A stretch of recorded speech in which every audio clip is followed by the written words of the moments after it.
The European Union is 70 years old, and it's beyond doubt the most consequential polity beyond the national state. So, how did this happen? Yes, and we're going to, if you start with 1950, you start at a very kind of clear point in terms of the state and the control of the state. Because 1950, following World War II, was a period in which national states really were national and so strongly framed. So there were national, almost everything, national legal systems, national armies, national taxation systems, national parliaments, national welfare systems, national health systems, national systems of education. And so you had the nation state and the boundaries of the nation state, the fact that these were individual nation states. They could be in alliance. They were in alliance in World War II, but they were in alliance as sovereign states. So that's the politics inside countries, where you have the possibility or the reality in many countries of the rule of law, democracy, liberty, equality, humanity, and the possibility for civilized life. And that's what we call the study of comparative politics. But outside countries was anarchy. It was a system where there was no overarching rule of law. It was a system that was dominated by power, by the ever-present possibility of war. This is called realism in international relations. It's like the world of Hobbes, where you survive by power and by alliance, by making threats or trying to guard against threats by alliance. And so that's the point of departure. And one can well understand that European integration was precisely an attempt to overcome that distinction, to bring domestic politics and the possibility of the rule of law into relations among states. And if one wanted to kind of summarize European integration in a phrase, I think that would be a suitable phrase. Europeans had come out of the war with that realization, that somehow they had to find a way to get away from this world of national states in an anarchy setting. But that's kind of where the agreement stopped. And then it was, okay, how are we going to organize this European collaboration? And so one view is through intergovernmentalism. That is whereby the sovereign national states commit themselves to cooperate, but maintain within that cooperation the ultimate authority. Or to put it in very concrete terms, they retain the national veto. That is, they may say we're going to collaborate together on this or that, but if this doesn't work for my nation's interest, I can withdraw. And secondly, that involves, at the extent that you set up international organizations, the states themselves retain control over the levers of how you're going to collaborate. That is, if there is a common organization, it will essentially be like a secretariat. If there is a court or some adjudication mechanism, it will not be binding. It will be perhaps facilitating arbitration, but not binding. If there is an assembly of non-state actors, it will be symbolic, or at best consultative. The ultimate authority stays with the states, and more specifically with the individual states. Yes, so that's intergovernmentalism, and that's a concept that's going to recur throughout our talk, and indeed in the course more generally. So it's a very kind of clear conception. Intergovernmentalism among states, the governments being the national governments. And then the alternative to that, equally kind of crystalline, is a supranationalism. Supra, Latin, above and beyond, nationalism, the national state. So what would that look like? Well, the first kind of key aspect is majority, some kind of majority decision-making. That is an escape from unanimity. The situation under unanimity, each state has a veto. And what that effectively means is that no state accepts any policy to which it disagrees.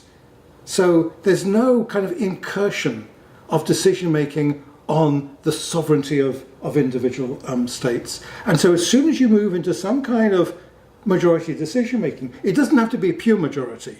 It doesn't have to be 50% plus one. It could be qualified or supra majority, where you say you need the votes of 2/3 of the state, some kind of weighted voting perhaps.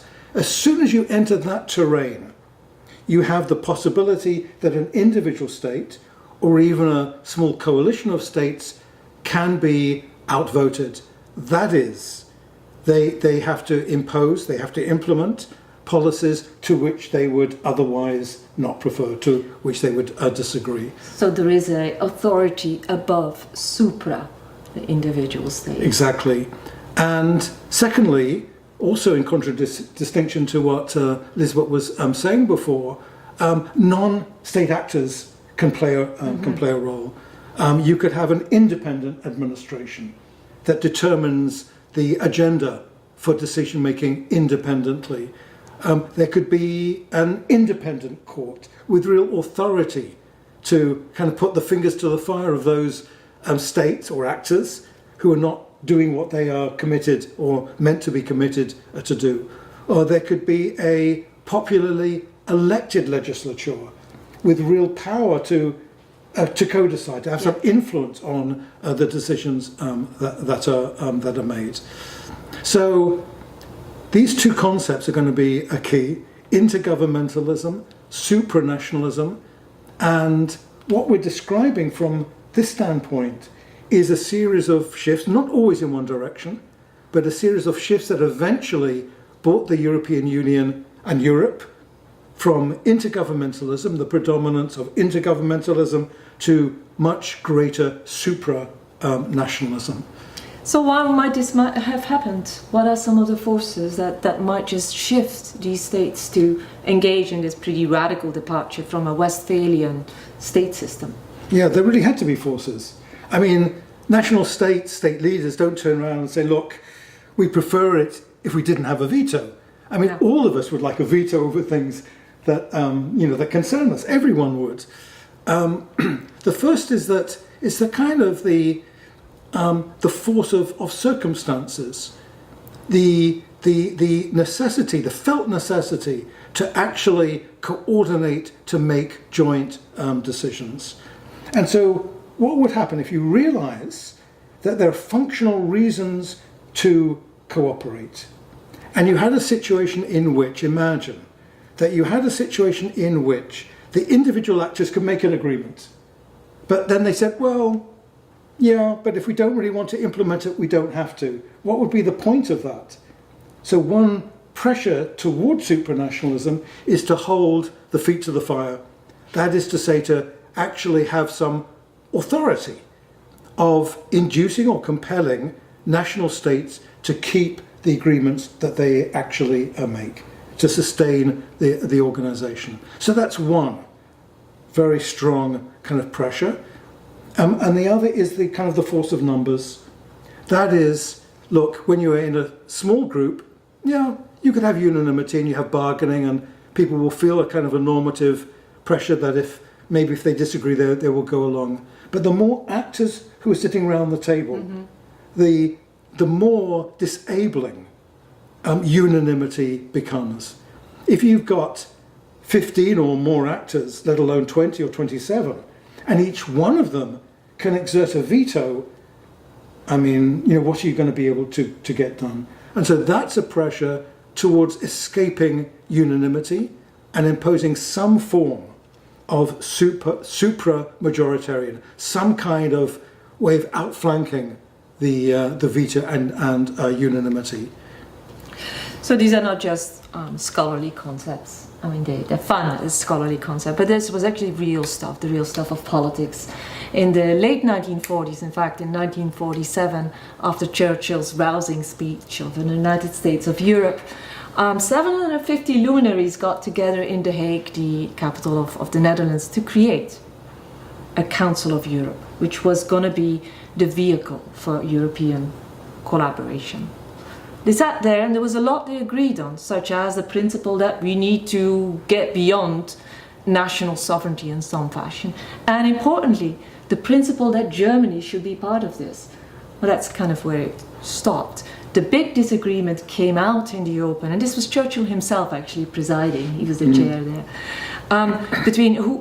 around the basic question, who will call the shots when we collaborate? Is it going to be the member states, individually or collectively, or is it going to be an assembly that will be independent of the member states? A more supranational way of going about it. So this was essentially intergovernmentalism and supranationalism, concepts that at that point were just the privilege really of a few scholars, a handful of scholars, but at work. And you can see it at work in the next slide. These are the two finalists for the Council of Europe's competition for a flag. And on the right-hand side, you see an interesting template that where each of the stars represents a national capital on, roughly speaking, the map of Europe. You could make that an exercise if you want. Just find, the capital that fits with it.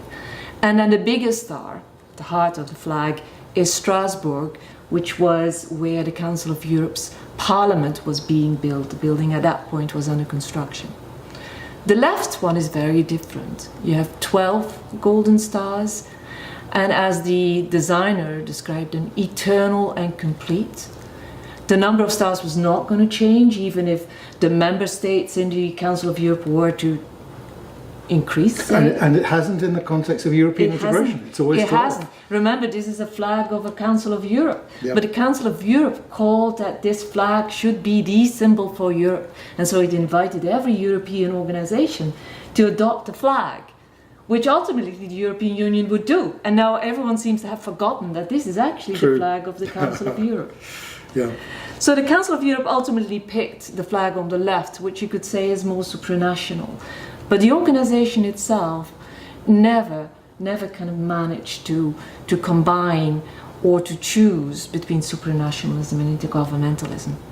And that was the setting where 6 of the states, France and Germany at the core, decided to take their own path and to create a separate organization, which is going to be the first of the 5 treaties we're going to talk about in some detail, the European Coal and Steel Community, which is both limited and bold.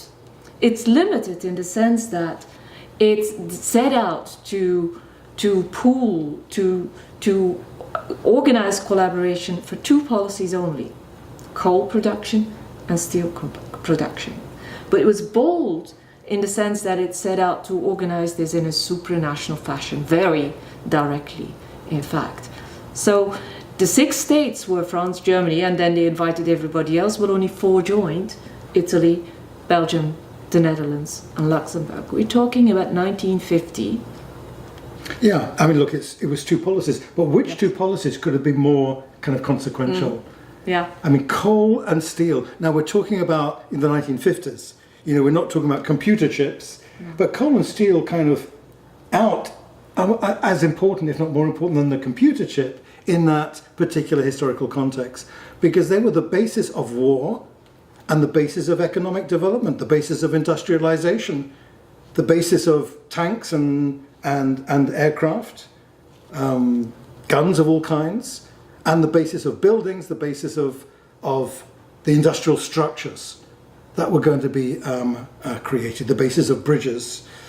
And so it was really picking it was both being narrow and deep at the same time. But with an end game, right? I mean, the strategy was one of incrementalism, step by step. We just start with these 2, but the end game is really to create a federation of Europe. And this was also explicit in the declaration by Robert Schuman, the French foreign minister. A first step in the federation of Europe. Yeah, it was a first step. Who presented the plan first to Germany and then. So it's very clever. And actually, we have a name for this, an academic name for this, called neo-functionalism. And the idea is this: it's a very clever idea. Is that you, by step, you take practical steps, and you end up in a different place from whence you began. Right. And that different place is supranationalism, and eventually a European identity, where people kind of shift their loyalties to a new polity that they never originally would have supported. They wouldn't think of themselves as Europeans. People talk about these years as building Europe in the absence of Europeans. Right. This was an elite project, really. I mean, and a few students thrown in, I suppose. But, you know, it was essentially something among intellectuals and policymakers, politicians. But, you know, the man in the street or the woman in the street, you know, wasn't thinking about that. They were thinking about bread and butter issues. That's the point, bread and butter issues. It was about connecting these first efforts to the bread and butter issues that the man and the woman in the street really needed to be settled. Indeed. And when you look at the organisation itself, the European Coal and Steel Community, it had significant supranational aspects to it. The executive was a high authority. And note the name, high authority. Yes, a high authority, which was composed of individuals, 9, who were selected by the member states, but who took an oath that they would be independent of those member states and would govern in the interest of Europe as a whole. It had a common assembly, which was composed of representatives of national legislatures, but distinct from the national governments, and had a court of justice, 7 justices, 6-year terms, but they could be any nationality. And so it was a kind of a truly European body, not simply an intergovernmental body dominated by national governments. So there was a lot of enthusiasm in these first years. By the way, the first president of the high authority was Jean Monnet. Remember, the person who actually drafted the plan that was read and presented by Robert Schuman. And if we had to kind of pick a founder of Europe, it would be Jean Monnet. I mean, Robert Schuman, Central, many others besides, but nobody is more kind of visionary and practical, the combination of the two, than Jean Monnet. Indeed, indeed. But an interesting person. So there was this enthusiasm, and the idea of just going incrementally, just step by step, suddenly then became like, oh, let's now shoot for a federal Europe. Yes, indeed. This was the European Defence Community of 1954. Combining armies. And look, if you're talking about the core state powers, you know, things that are fundamental to national sovereignty, armies, foreign policy, and if you have a combined army, you have to have a combined foreign policy. And this was put to the national governments. It had to get through the process. And in the French National Assembly, it was defeated, both by the opposition of the Gaullists, who were intent on national sovereignty, and the opposition of the communists, who were wary of an alliance against the communist East, the Warsaw Pact, defeated by just 60 votes in the French National Assembly. So that was it. Seemed like it. For a moment, European integration, which had just started, seemed to be almost dead. But then some of the leaders picked up the pieces and started to think and actually go back to the philosophy that had created the European Coal and Steel Community. Yeah.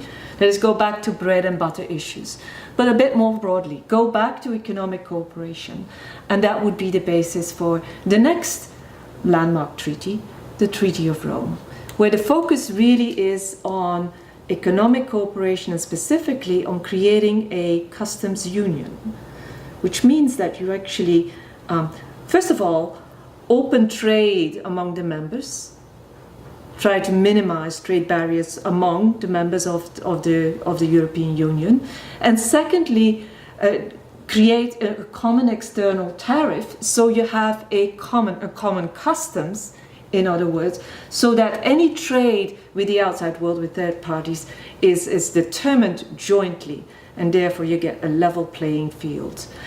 With that, the core is the customs union, came a common trade policy to deal with and settle trade agreements with the third parties, including the United States, importantly, and internally a common competition policy in order to create the same kind of rules for competition, market competition within the market. Indeed.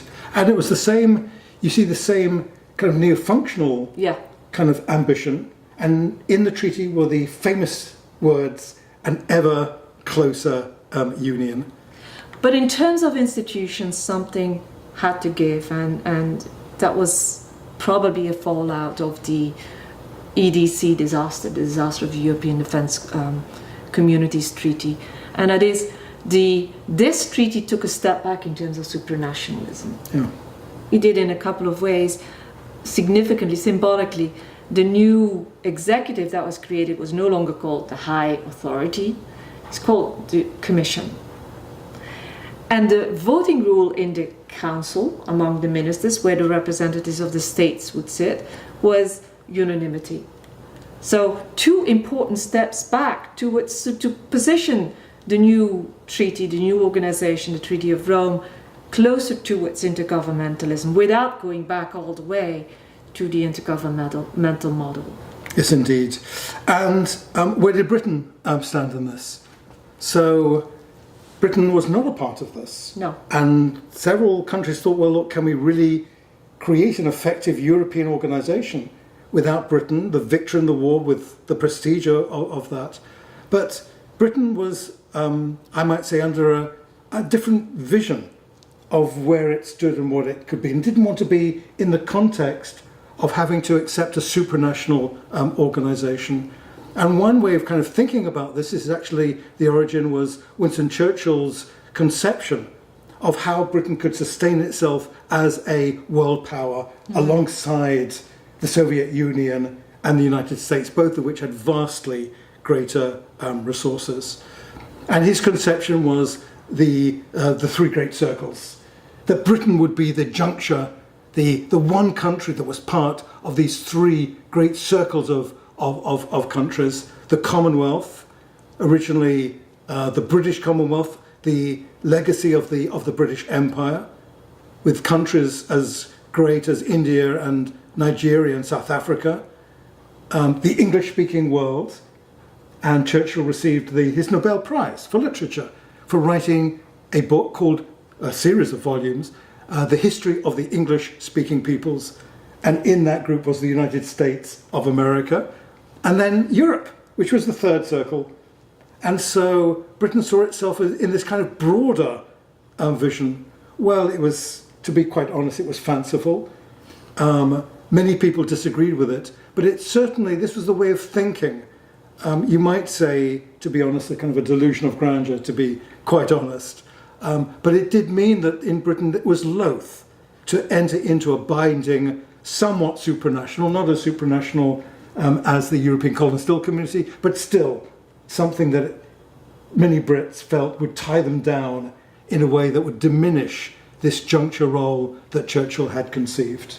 So the UK opted out of the European Economic Community and turns around and sets up an intergovernmental competitor, the European Free Trade Agreement, with 6 other countries.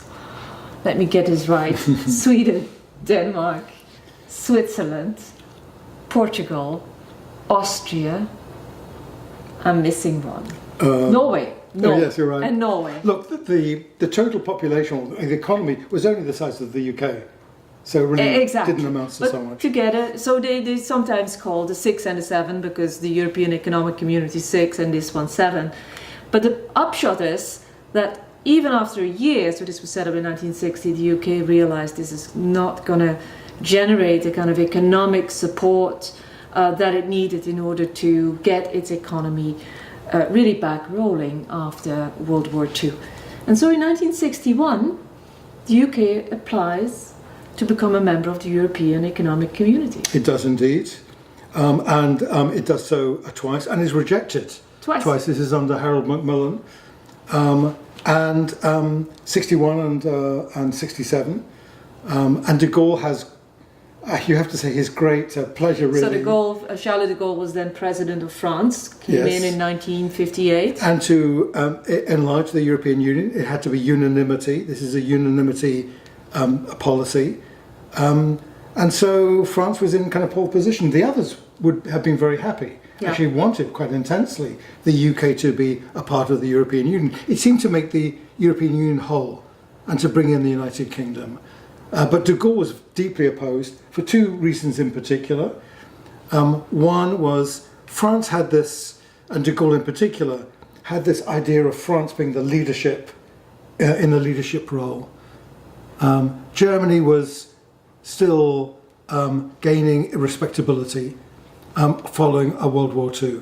The other countries were smaller. Italy was less coherent in its policies, and France was really the coachman to the coach and horses of the European Union. So Britain would have been a competitor in that respect. And then secondly, de Gaulle regarded the UK as a Trojan horse for the influence of the United States, Britain's very close alliance with the United States. And so de Gaulle wanted to kind of position himself between the Soviet Union and the United States, wanted a kind of a third force. And then finally, agriculture. France had very distinct agricultural interests that were influential in the European Union, and the UK was on the other side. It was closely tied to New Zealand, Australia in terms of food importation, and de Gaulle did not want the French subsidies threatened by any UK entry. But that was 61 or 67 when de Gaulle finished in politics, when he was no longer around. And the UK still was in a position that of feeling that the European Economic Community was dynamic and wanted very much to join under Edward Heath in 1973. It did. And so eventually the UK does come in to the European Economic Community as a full member. So, but even without Britain, under de Gaulle, the European Economic Community went through some troubled waters in the 1960s. Remember, the European Economic Community Treaty, the Treaty of Rome, had been set up initially as a little bit more intergovernmental. Unanimity was the rule. Then its predecessor, the ECSC. But that was meant to change. The treaty actually said that once the customs union was going to be in place, the voting rule was going to be majority voting. That was scheduled, and this was scheduled to take place as of the mid-1960s. But there was Charles de Gaulle, not only a suspect of American influence, but Charles de Gaulle was also an intergovernmentalist. And he had been setting up a bit of an opposition from the inside. And here now came the moment where he was going to lose his national veto. Yes, indeed. And in his memoirs, published in 1971, he has this very strong statement. It beautifully represents his kind of stentorian belief in the primacy of the nation state. Yes. De Gaulle, he saw himself as the saviour of France and represented free France in the war, and wanted, I'd say desperately, for France to be a major power that would be taken very seriously by the other major powers. And here he writes, "What are the pillars on which a concert of Europe can be built? The truth is that these pillars are the states of Europe, states each of which, indeed, has its own genius, history and language, its own sorrows, glories and ambitions, but states that are the only entities with the right to give orders and the power to be obeyed." And so, yes, conflicts. The conflict came to a head in 1966 when the European Commission, the executive, put down a plan to increase the budget and make it more of a European-owned budget, so a European tax, and B, to shift to qualified majority voting, to majority voting. And de Gaulle was not going to go. Yes, and the plan was that France would accept this, de Gaulle might accept this, because it would be in the context of subsidies for French agriculture. Exactly. There was a sweetener, which the Commission thought was going to be enough to get de Gaulle on board, but he was not going to go for it. And instead what he did, he ordered his representatives to withdraw from every meeting, which is called the empty chair crisis. So literally the French representatives went on strike, and because the voting rule was unanimity, no decision could be made. For 6 months, the institutions were in paralysis. And ultimately, the parties came together and forged a compromise, which is known as the Luxembourg Compromise, because that's where it came to be. which essentially came down to allowing a state to suspend the voting procedure, some say to veto a proposal, if it's conceived to be in the state's vital national interests. And this really, it was very rarely used. Yeah. And actually the one time that it really did come into play, it was rejected. This was when Margaret Thatcher, Prime Minister Thatcher, in 1982, put her foot down in the context of agricultural pricing, which would give subsidies to France much more than to the UK. Yeah. The French subsidies were more than double, agricultural subsidies more than double those that went to the UK.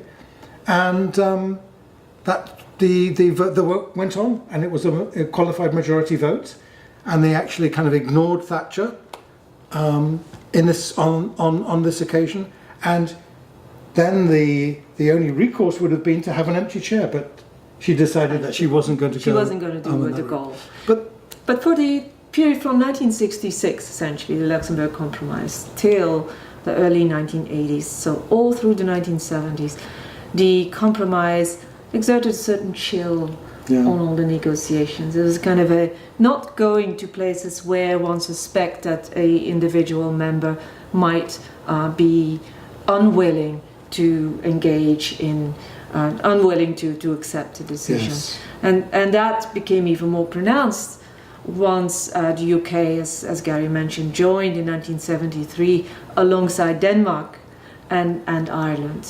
So until the early 1980s, really, the European Economic Community, as it was then called, was in a doldrums. yes, it was this bias to consensus, where it was precisely the constraint of a veto in terms of what you can get done in an organisation. And in 1982, the Economist, which was a supporter of European integration, featured on its cover this tombstone that you see on the slide here, with the words EEC, European Economic Community, born March 25, 1957, moribund, March 25, 1982. And what had seeped into the European Economic Community was state interest in the context of an effective veto that was leaning towards protectionism, non-tariff barriers and red tape. There's the story of a truck that would set out from London with goods to be transported to Milan, that would spend as much time at borders filling out all of the red tape, the forms that had to be filled out, as it would spend in actually the journey. And so there was this sense that while the European Economic Community was based around the core policy, was lowering the transaction barriers to trade, it was actually not achieving any of that. So it was meant to be a customs union, and all the laws were there, but in practice, the regulations that were still, and the implementation of all this felt still very much in the hands of member states, was making it very difficult for businesses to treat the European Economic Community as a single market. Indeed. And actually the European Court of Justice kind of came to the rescue with a particular famous court case, Cassis de Dijon, which is a cassis, it's a liqueur. You see it here. You see it here, in 1979. And the case was about the government of Germany was not allowing this cassis to be sold as liqueur in Germany. Why? Because there was a rule that a liqueur in Germany had to have an alcoholic content of 25%. And this cassis only had an alcoholic content in the range of 15 to 20%. And so this was you might say, a pretext on which Cassis de Dijon could not be sold in Germany as liqueur. And the court came up with an interesting and very influential solution to this. Which is essentially saying, look, you cannot just ban a product from your market. even if there are no EU rules that kind of harmonize the conditions under which that product should be marketed, as long as the product meets certain very basic standards. So, for example, you could ban it if there are reasons to believe that it would be it would be health risks, if there are consumer protection issues involved, if there are there could be environmental damage as a result of it. But these are the conditions. Yes. Those three, that's it. If you can sell it lawfully in your country, you can export it to another country, except if it meets the conditions that Liesbet just mentioned. So it really kind of cut through the possibility of state constraint, non-tariff barriers. A tariff is an explicit tariff that you have to pay, it's a tax. But non-tariff barriers are much more subtle and insidious. And that way of dealing with it became very influential on the basis of the Single European Act of 1986. So what happened? So the Cassis de Gijón ruling was 1979.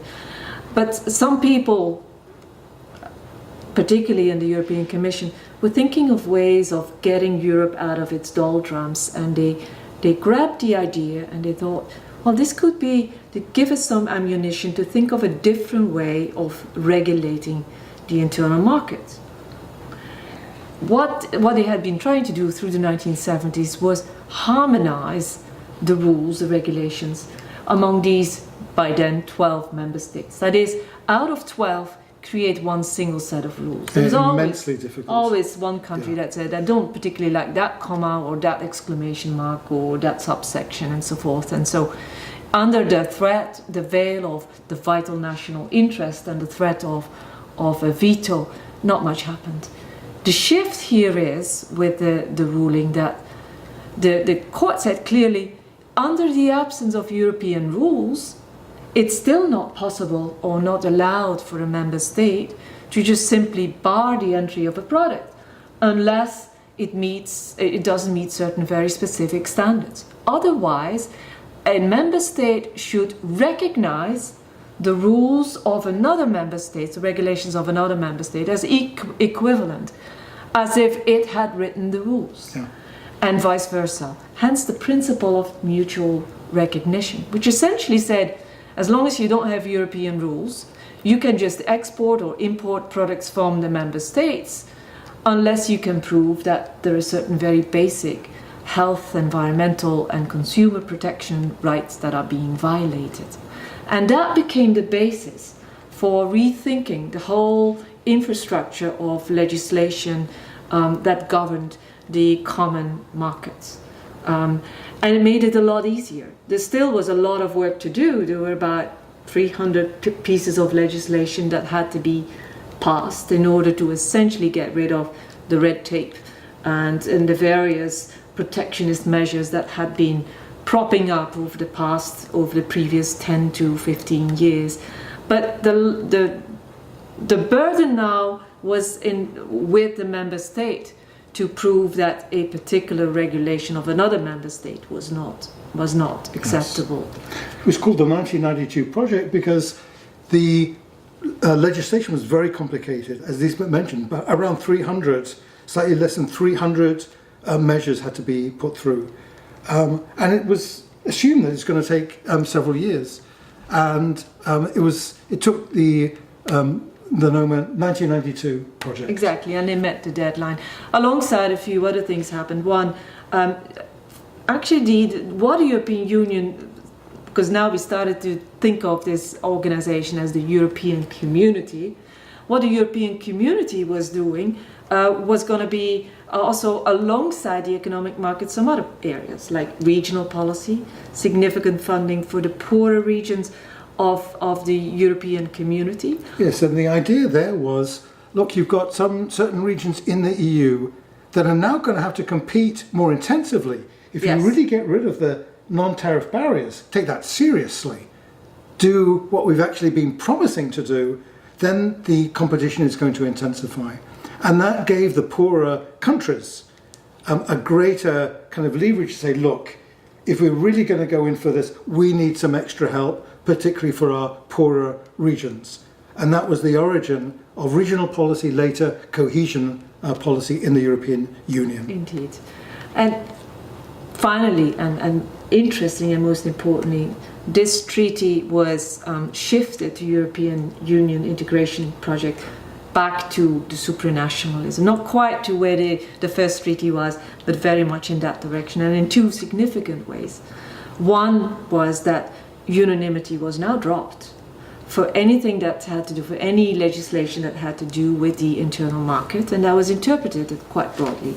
So the rule now became supermajority, so that's supranational.